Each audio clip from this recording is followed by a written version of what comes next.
Yes, today we will start the 15th chapter, that is Proverbs. Proverbs meaning a short, well-known sentence or phrase that gives you the advice or says that something is generally true in your life. A proverb is well-known saying which expresses some truth or wisdom. One more I have told you, a short well-known sentence or phrase that gives advice or says that something is generally true in your life.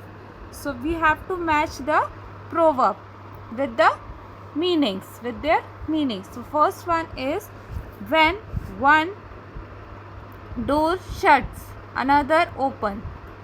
When one door shuts, another opens. When you lose one opportunity, if you will lose one opportunity, don't think that we are fail in that one. Find another one.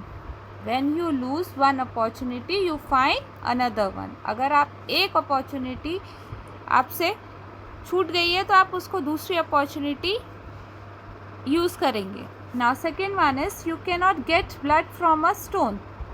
You cannot get blood from a stone. You cannot get help from an uncharitable person. You cannot get help from an uncharitable person. Now third one is, make a mountain out of a mole. To exaggerate something. To exaggerate something. Fourth one is, man proposes, God disposes. So which one? People may make plans, but they cannot control the outcome of their plan. People may make plans, but they cannot control the outcome of their plan. Fifth one is, once bitten, twice shy. Once bitten, twice shy.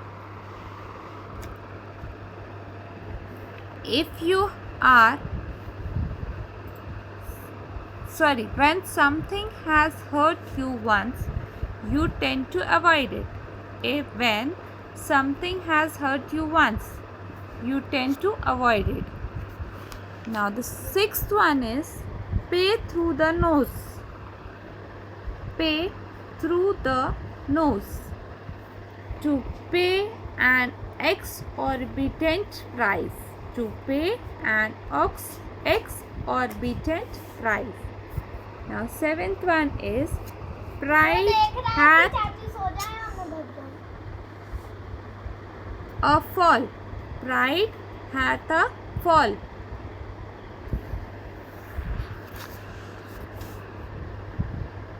If you are too proud and overconfident, you will make mistake leading to your defeat. If you are too proud and overconfident, you will make mistake leading to your defeat. Now the eighth one is, the darkest hour is just before the dawn. The darkest hour is just before the dawn. When things are extremely bad, it may signal that they are about to get much better. This chapter you have to do in your book, and you have to learn the prefix, perfect prefixing. This chapter you have to learn. Before that I have given you the abbreviations, but this time I am giving you this 14th chapter, perfect prefixings. This chapter you have to learn, and this 15th chapter you have to complete in your book. Thank you, students.